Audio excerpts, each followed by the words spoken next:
வந்து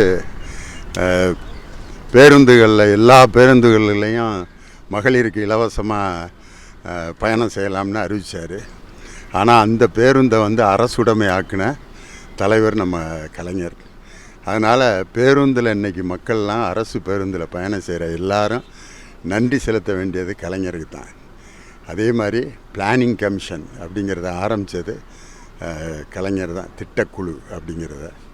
அதுதான் இன்றைக்கி வந்து ஒவ்வொரு மாநிலத்திலையும் வழிகாட்டியாக இருந்து எல்லா மாநிலத்திலையும் இந்த பிளானிங் கமிஷன் அமைப்பதற்கு காரணமாக இருந்தவர் கலைஞர். இப்படி தமிழகத்தினுடைய பல முத்தாய்ப்பான எல்லா திட்டங்களுக்கும் அடிப்படையாக இருந்தவர் கலைஞர். அதனால் இன்றைக்கும் கலைஞர் தான் ஆட்சி செய்து கொண்டிருக்கிறார் அப்படிங்கிறது தான் அவர். முதலமைச்சர் திருச்சியில் பேசின அந்த பேச்சுக்களை எப்படி பார்க்குறீங்க? அது வந்து ஒரு முதலமைச்சருடைய பேச்சு மாதிரியே இல்லை. அது அவர் வந்து சட்டமன்றத்தில் வந்து அவரால் பேச முடியாத அந்த இயலாமையை அந்த மேடையில் வெளிப்படுத்தினார். அவ்வளோதான். எங்கள் எதிர்க்கட்சி தலைவர் மாண்புமிகு உதயநிதி ஸ்டாலின் கேட்ட கேள்விகளுக்கு சட்டமன்றத்தில் அவரால் சரியான பதில் சொல்ல முடியல. அந்த முக இறுக்கத்திலே தெரிஞ்சது இது ஏதாவது அடுத்த மேடையில் வந்து இந்த மாதிரி வெளிப்படுத்துவாருன்ட்டு. அதனால் எல்லா மக்களும் அவருடைய பேச்சை வந்து ரசிக்கலை. அது வந்து ஒரு உணர்வுபூர்வமாக உணர்ச்சியை தூண்டுகிற பேச்சு மாதிரி தான் இருந்ததே ஒழிய அவர் பயன்படுத்தின வார்த்தைகள் எல்லாமே ஒரு முதலமைச்சர் பயன்படுத்தக்கூடாத வார்த்தைகள். அல்லு சில்லு, கவர்ச்சிக்காக எனக்கு ஓட்டு போட்டாங்க, நான் என்ன அப்படின்ட்டு ஒரு கேப் விட்டார். அதை ஃபில்லப் பண்ணியிருக்கலாம் அவர். அந்த கேப்பில் வந்து என்ன வேணாலும் நம்ம வந்து அதை கற்பனை பண்ணிக்கலாம். அதே மாதிரி இன்னொரு வார்த்தை சொன்னார், நல்லா வந்துடும் பார்த்துக்குங்க அப்படின்னு சொல்லி. என்ன வந்துடும்? ஒரு முதலமைச்சர் வாயில் வந்து நல்லா வந்துடும்னாக்க எதுவும் தகாத வார்த்தைகளை சொல்ல போகிறாரா? அவர் வந்து சட்டமன்றத்தில் அவரால் எதிர்க்கட்சி தலைவரை ஃபேஸ் பண்ண முடியாத அந்த இயலாமையை திருச்சியில் வெளிப்படுத்தினார். அது வந்து எல்லாத்துக்குமே நல்லா தெரிஞ்சது. இப்படி 20 நாளைக்கு ஒரு தடவை மேடையில் பேப்பரை வச்சு வாசிக்கிற முதலமைச்சர் வந்து மக்கள் எதுக்கு தேர்ந்தெடுத்தோம் அப்படின்ட்டு இன்றைக்கி எல்லோரும் ரொம்ப ஃபீல் பண்ணிகிட்டு இருக்காங்க.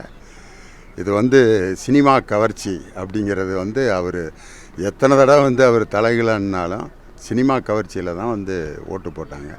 காரணம் என்னென்னா, அவர் வந்து விஜய் உங்களுக்கு எதுக்காக பிடிக்கும், மக்களுக்கு எப்படி அறிமுகமானார்? முதல்ல ஒரு போராட்ட தலைவர் அறிமுகமானாரா, அரசியல் தலைவர் அறிமுகமானாரா, இல்லை காவேரி பிரச்சனைக்காக ஏதாவது போராடி இருக்காரா, நீட் தேர்வுக்கு எதிராக ஏதாவது போராடி இருக்காரா? எந்த விதமான மக்கள் பிரச்சனைகளையும் அறிமுகமாகாத ஒருத்தர் இன்றைக்கி மக்களுக்கு எப்படி அறிமுகமானார்? சினிமா மூலம் தானே அறிமுகமானார். ஆனால் சினிமா கவர்ச்சினால் எனக்கு ஓட்டு போடல அப்படின்னு சொல்கிறது வந்து வடிகட்டிய பொய். அது அவர்கள் ஒரு விமர்சனம் மாதிரி பேசியிருக்கிறாங்க. திமுக நாங்கள் இருக்கிறவங்க 2 சீட் கொடுத்தாங்க, அதையும் வந்து உதயசூரியன் சின்னத்திலே நம்மளை வந்து நிற்கிற மாதிரி கொடுத்தாங்க, அந்த மாதிரிலாம் பேசியிருக்காரு. வைக்கவும் தாவேக்காக ஆதரவு தெரிவிக்க முடியலன்ட்டு ஒரு வருத்தத்தை தெரிவிச்சிருக்காரு. எல்லாருமே இப்போ கூட்டணி கட்சிகளில் இருந்த நம்ம விடுதலை சிறுத்தைகள், IUML எல்லாருமே வந்து அந்த கட்சிக்கு இப்போ ஆதரவு தெரிவித்து மந்திரி பதவியெல்லாம் வாங்கியிருக்கிறாங்க. அதனால் திமுகவில் இருந்த இன்னொரு கூட்டணி கட்சி தான் மதிமுக.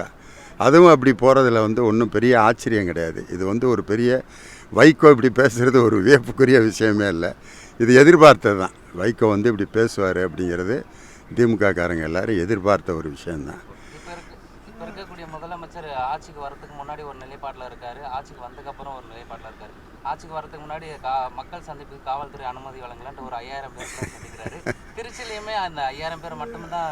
அவர்கிட்ட இன்னைக்கு மக்கள் ரொம்ப வெறுக்கிறது இந்த மயான அமைதி தான்.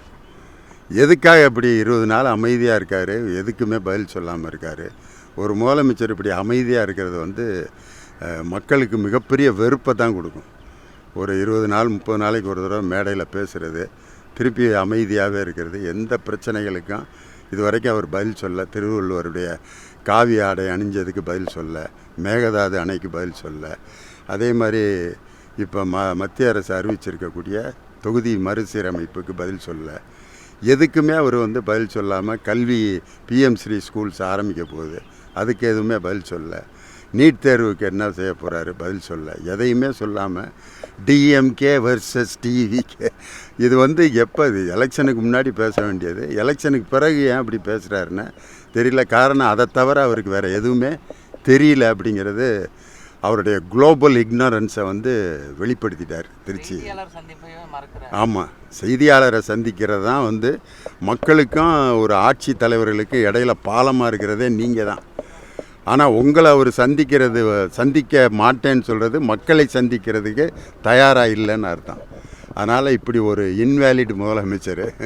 அதனால் அவர் வந்து அவருடைய இயலாமை வந்து தொடர்ந்து வெளிப்பட்டுக்கிட்டே இருக்கு.